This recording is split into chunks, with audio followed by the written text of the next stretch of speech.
jx@jeffnet.org.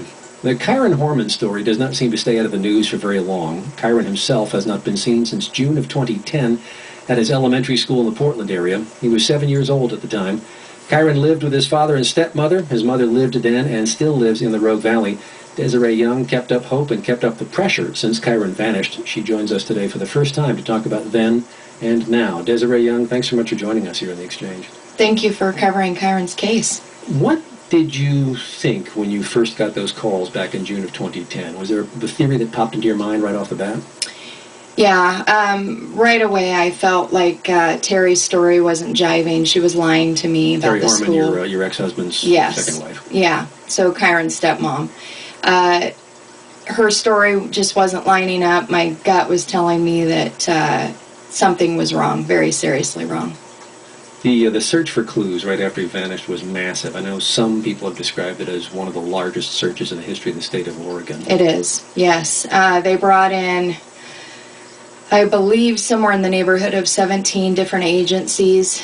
We had the FBI there, as well as a ton of local agencies there from the Portland area, as well as Southern Oregon, because of my husband, Tony Young, his connection with law enforcement.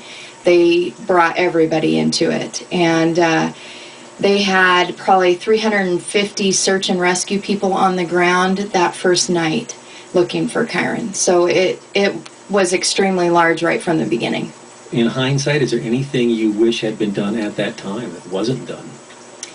You know, honestly, I feel like law enforcement has done an incredible job. I've reviewed a lot of different cases, spoken to law enforcement at trainings and things of that nature, been involved with Amber Alert, and I truly have not seen a case that has been this thorough and initiated as well as Kyron's case. It could have gone bad from the very beginning, just based on the jurisdiction question of, was Portland Police Bureau going to handle it or Multnomah County Sheriff's Office? And they did it right from the beginning, and they dispatched everybody to the scene. So I applaud them for that, and I so far have been extremely happy with everything they've done. Obviously, 3+ years later, I'm a little disappointed with the progress that we haven't made. Mostly, bringing Terry Horman accountable for her actions and proceeding with that avenue. All right, so let's talk about the whole Kane and Terry thing, because it was within 3 weeks, I believe, that Kane Horman filed for divorce from Terry Horman. Yes. And she moved out of the house, leaving an infant daughter behind. Yes. And yet it seems like it's just been one court proceeding and not one lawyer, but one set of lawyers after another through the whole process. Yes. Unfortunately, when you involve attorneys, it has a tendency to get, I guess you said it right, there's layers upon layers. And it has been mostly court proceedings. No charges have been brought against Terry yet, and she hasn't been officially named a suspect, although Judge Cantor did very candidly say that she is a suspect. Law enforcement hasn't come out publicly and said she's a suspect. All right, you say no charges against Terry yet, so you're confident that someday yes. Terry Horman will be called to account for the disappearance of Kyron? Yes, I'm very confident that will happen. So what theory do you have at this point about what has happened to Kyron? You know, the other day when we were on the Dr. Phil show, Kane had mentioned that we haven't gotten any evidence to say either way, but truly we have. And Terry has put everything in writing, and she has said very clearly how she felt about Kyron and that she hated him and that she could harm him and that she wanted to harm him. And the problem with that is it kind of steers us one direction. I still believe and will always hope that Kyron is still with us and that he's being stashed somewhere. I just don't feel like that would be what she would have done, because that would have left too many people to talk and tell her story. I think when you start inviting other people to get involved, that compromises your situation greatly. How have you maintained over the last 3.5 years? How do you keep going? with this absence? The quiet times are the hardest. All the noises in the house that have always been there. Those are the things I miss. But I stay focused on the mission, and my will to find this answer and to get Kyron home is greater than Terry's will. And so that's my mission, and that's what I hold on to, and that's what gets me by every day. Desiree Young is our guest on the Jefferson Exchange. She's Kyron Horman's mother. If you know the Kyron Horman case, Kyron disappeared from an elementary school in Portland in June of 2010. Has not been seen since. He was 7 years old at the time. You can join us on the Exchange. You might have questions or comments for Desiree. 800-838-3760, anywhere in the listening area. In the Rogue Valley, 541-552-6782. Email address jx@jeffnet.org. This has been all over the national media. You just mentioned being on the Dr. Phil show recently. Since pretty much within a few weeks of Kyron's disappearance,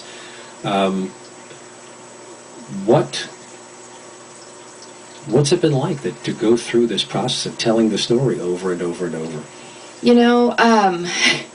If you were to have known me before, 3+ years ago, you would know that I'm not the outgoing type to broadcast my life on the media or anything of that nature. It's a really odd dynamic to be thrust into, to suddenly have this fear of your son actually being on the cameras, being on the TV, and having to share everything about your life.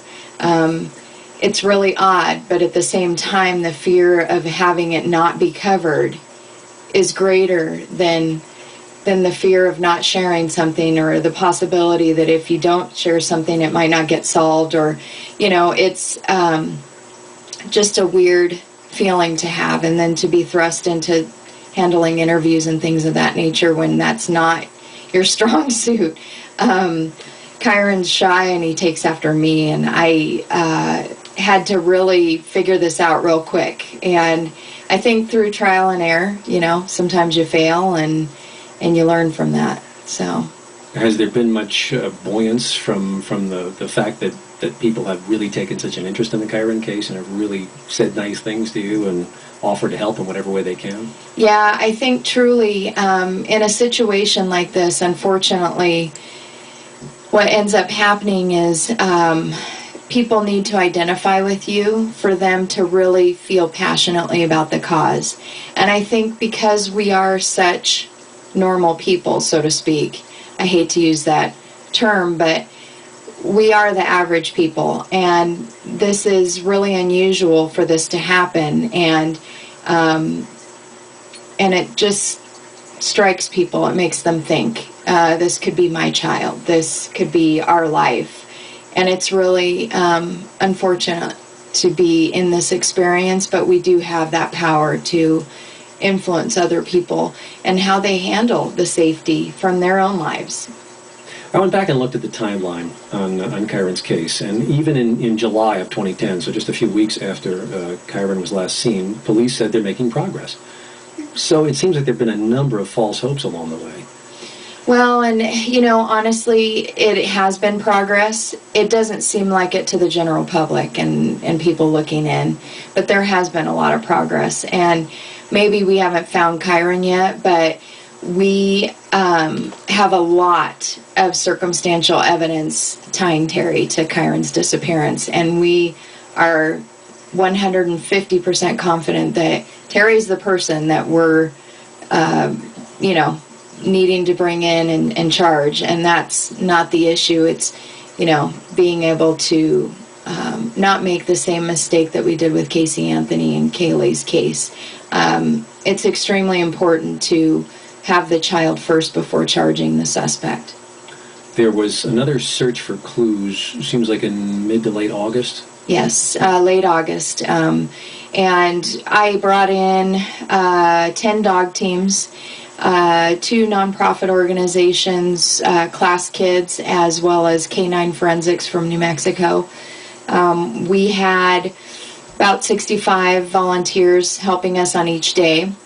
and we searched about 15 key areas based on some information that I had and just my gut feelings overall as a mother. We searched those areas so that we could at least, if not find Kyron or find evidence, we could at least rule them out. Areas near the school, near the home, both?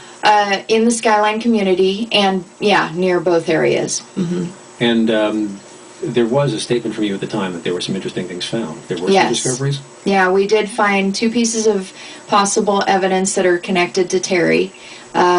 We can't divulge what those are. They're considered what we call holdback items, or items that we don't divulge the description of. But those are being investigated and looked at and checked for DNA and all of those things through the law enforcement that picked it up.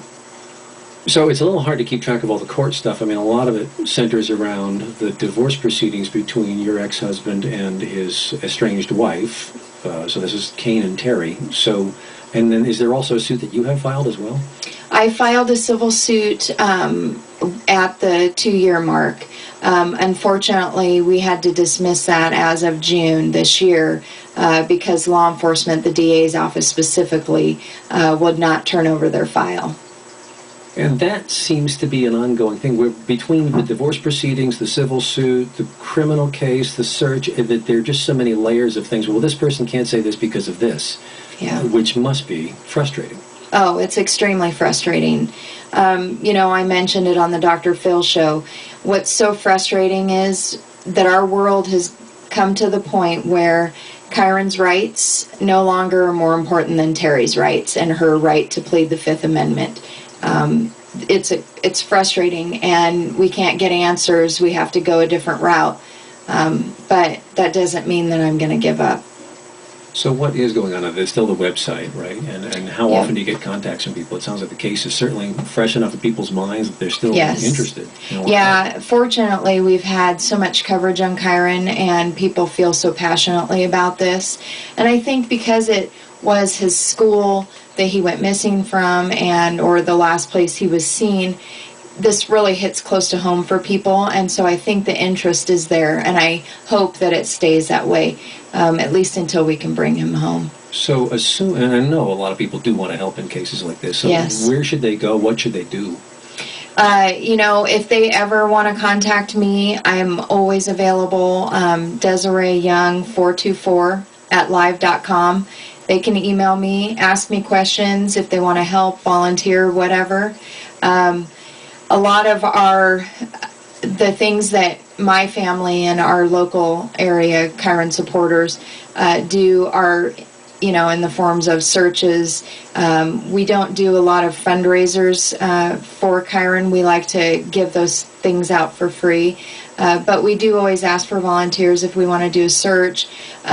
We are going to be more active in the Roseburg area, getting Kyron flyers out there and signs. That's where Terry Horman lives now, right? Yes, that's where she lives now.